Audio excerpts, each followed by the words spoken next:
Welcome to our channel दोस्तों। आज हम आए हैं नवरात्रि की शॉपिंग करने। शॉपिंग आई कैन से कि कल सुबह नवरात्रा है तो उसके लिए कुछ ना कुछ फास्टिंग का सामान लिया जाए और क्या लिया जाए, क्या सेलेक्ट किया जाए, ये बहुत ज़रूरी है। तो मुझे लगा ये एक ऐसा टॉपिक है जो आप लोगों के साथ शेयर करना चाहिए। तो मैं, मेरी बीवी और हमारा एक छोटा सा बच्चा मार्केट में आए हैं ताकि हम सारी चीज़ें आपको बता सकें। सबसे पहले बात करते हैं नवरात्रि हम क्यों सेलिब्रेट करते हैं। भगवान से इसका जो है कनेक्शन माना जाता है कि हम नवरात्रा रखते हैं तो भगवान जल्दी प्रसन्न होते हैं, हमारे पे कृपा करते हैं और उनके आशीर्वाद से हम एक अच्छा सुखी जीवन व्यतीत करते हैं। इसलिए हम नवरात्रे मतलब पुराने समय से सेलिब्रेट करते आ रहे हैं। अब बात आती है कि नवरात्रे पर व्रत रखा जाता है तो क्या उसका कोई इम्पोर्टेंस है? क्या नवरात्रे साइंटिफिकली भी प्रूव्ड है कि उसका कोई बेनिफिट होता है हमारे शरीर पे? और सेकंड बात आती है कि क्या नवरात्रों के बाद जब हम खाना खाते हैं तो क्या उससे भी कोई शरीर को फ़ायदा या नुकसान होता है? तो इन छोटी छोटी बातों पे हम छोटा सा डिस्कशन करेंगे और मिलते हैं आपको मार्केट में। नायरू, कहाँ जा रहे हैं हम? नवरात्रि की शॉपिंग करने। ये चलो चले। चलो चलो नायरू।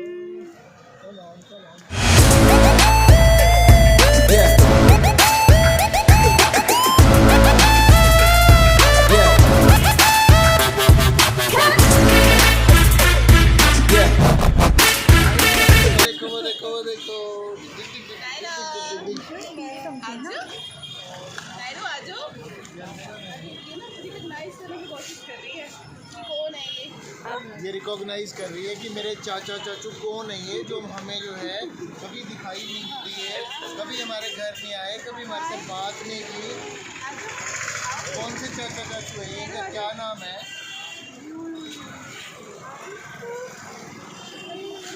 चाचा चाची नहीं आते ना, नहीं क्या आते हो तो गया? वही वाले चाचा चाची हैं। नाराज है आपसे, आप निकल रही डाउन हो गया हमारा बच्चे है ना। रिस्पॉन्स करती है। कहते हैं वो मीठी मीठी बातें हम फोन पे करते हैं।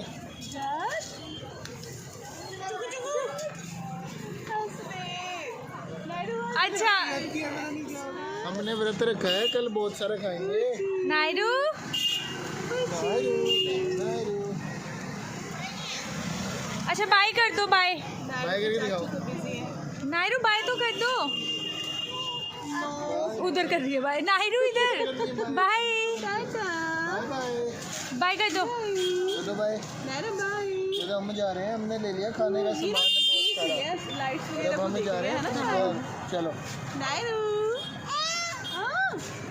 क्या चाची जी कल आ जाना चुपचाप अच्छा बच्चा बन के।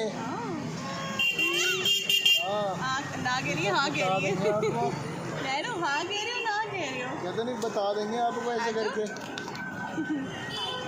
जाओ।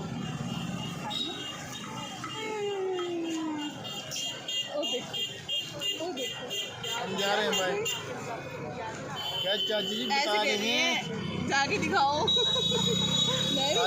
जाके दिखाओ। बाय नायरू। कहते चाचू गले गले खा रहे हो सामान।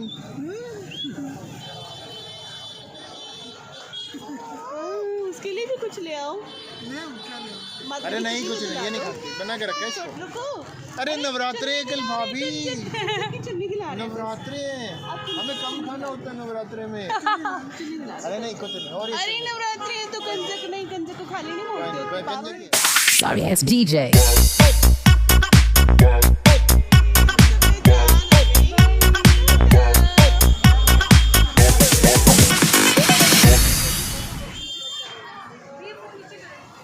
तो ये अब ले आए हम सामान और हमारा बच्चा हो गया दुखी भीड़ से कि पापा घर चलो, जल्दी जल्दी चलो, दादा दादी जी से मिलना। अच्छा वैसे एक चीज़ बताइए कि हम क्यों करते हैं फास्टिंग, मतलब करनी चाहिए हमें? चलो ये तो ठीक है, ज़रूरी है, हम करते हैं कि शुरू से बचपन से देखते आए हैं, पर ये चीज़ करनी चाहिए हमें? ये सब करते हैं तो हमें भी करनी चाहिए आंखें बंद करके। नहीं कोई बेनिफिट है कि ऐसे ही बस कि देखा देखी? बेनिफिट है फास्टिंग के। तो क्या जैसे? सबसे पहले मैं आपको बताता हूँ कि साइंटिफिक वे क्या है फास्टिंग का। फास्टिंग होती क्या है? फास्टिंग क्या है बेसिकली एक इंटरमिटेंसी है कि कुछ टाइम के लिए हम जो है खाना बंद कर देते हैं। उसके पीछे कॉज रिलीजियस हो सकता है, कॉज हेल्थ ओरिएंटेड हो सकता है। कई बार डॉक्टर भी आपको फास्टिंग करने के लिए बोल देते हैं, जैसे रिकरेंट वॉमिटिंग ऐसी स्टेज हो कोई, ठीक है। लेकिन आज हम स्पेसिफिकली बात कर रहे हैं नवरात्रे से रिलेटेड, क्योंकि कल नवरात्रा है तो बहुत से लोग फास्टिंग रखेंगे। तो उसके बहुत सारे हेल्थ बेनिफिट हैं, जैसे आपका वेट मैनेजमेंट में बहुत अच्छी हेल्प करता है वो, आपके इंसुलिन के सिक्रीशंस को इम्प्रूव करने में हेल्प करता है, डायबिटिक पेशेंट्स में HbA1c के लेवल इम्प्रूव करता है, शुगर पे हमारा अच्छा कंट्रोल बनता है। तो ऐसी बहुत सारी चीज़ें हैं जो हम फास्टिंग से मतलब इम्प्रूव कर सकते हैं, तो that is a good thing. But doctor साहब डायबिटीज़ में कैसे, मतलब डायबिटीज़ में तो 2 आवर्स में हमें कुछ ना कुछ देना चाहिए। Exactly, बहुत अच्छा क्वेश्चन है। डायबिटीज़ में जब हम एकदम से फास्टिंग करते हैं तो दैट विल बी हार्मफुल। तो आपको जब भी कोई डायबिटिक पेशेंट है वो कोई व्रत रखे या कोई भी ऐसा स्टेप ले, तो पहले उसे अपने डॉक्टर से सलाह ज़रूर लेनी है कि क्या मैं व्रत रख सकता हूँ। हो सकता है कि डॉक्टर उसको स्ट्रिक्ट डायबिटीज़ मॉनिटरिंग पे रखे हुए हों और बिल्कुल उसकी जो शुगर लेवल है वो बॉर्डर लाइन चल रहे हों। जैसे ही हम फास्ट रखेंगे और हमारे शुगर के लेवल डिप करते हैं तो पेशेंट में हाइपोग्लाइसीमिया के फीचर आ सकते हैं कि शरीर में कमजोरी, पसीना, स्वेटिंग और इवन बेहोश तक भी हो सकते हैं। तो ऐसी कंडीशन में जब आप व्रत रखो तो बी केयरफुल।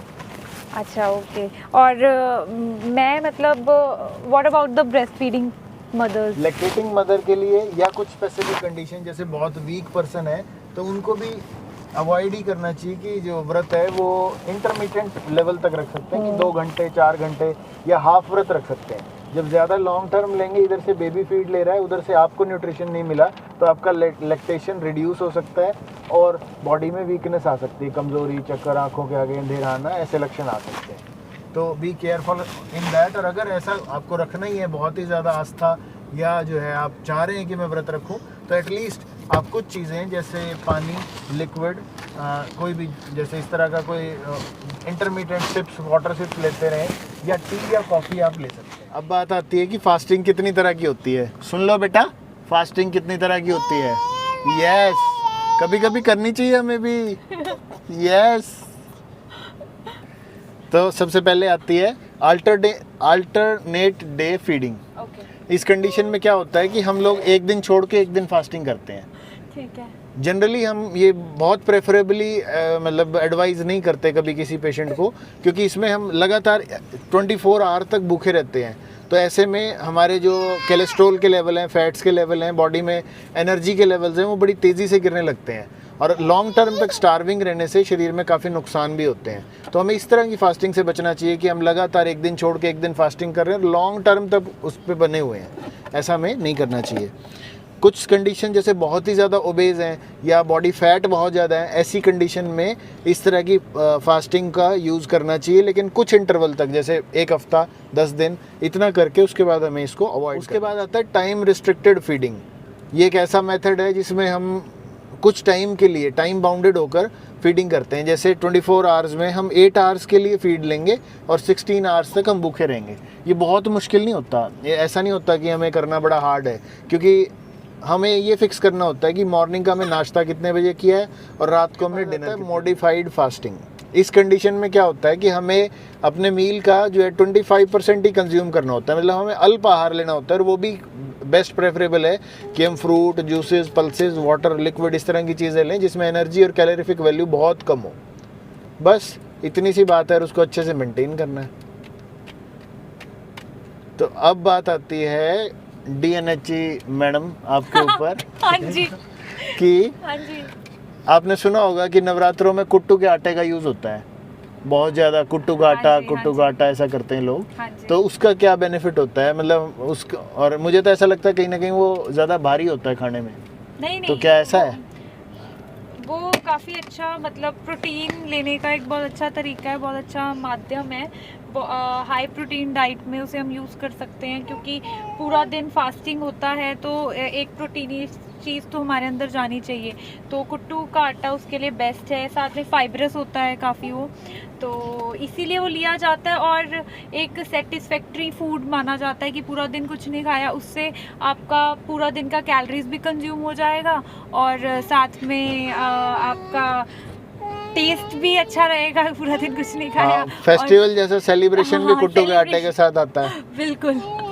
और साथ साथ में वो प्योरली प्रोटीन और फाइबर है और एनरिच्ड विद कैल्शियम है। हाँ जी, हाँ जी। तो इसलिए हम कुट्टू का आटा यूज़ करते हैं। और हम जो है इस टाइम पे स्पेशली ध्यान रखते हैं कि हम गेहूं चावल का यूज़ ना करें जो कार्बोहाइड्रेट रिच डाइट है। तो दैट इज़ आवर नवरात्रा। तो ये था सारा साइंटिफिक वे। अब बताएं, अब बोलेंगे मैडम। नहीं नहीं, कुछ नहीं बोलना। आई एम तो just wishing everybody a very very happy Navratra from us to everyone. और माता रानी सबके लाइफ में बहुत सारी खुशियाँ लेके आए। और नायरू से happy Navratra and say bye to everybody. Happy Navratra and bye bye. Nairu bye. Do like, comment and share our channel. Exactly.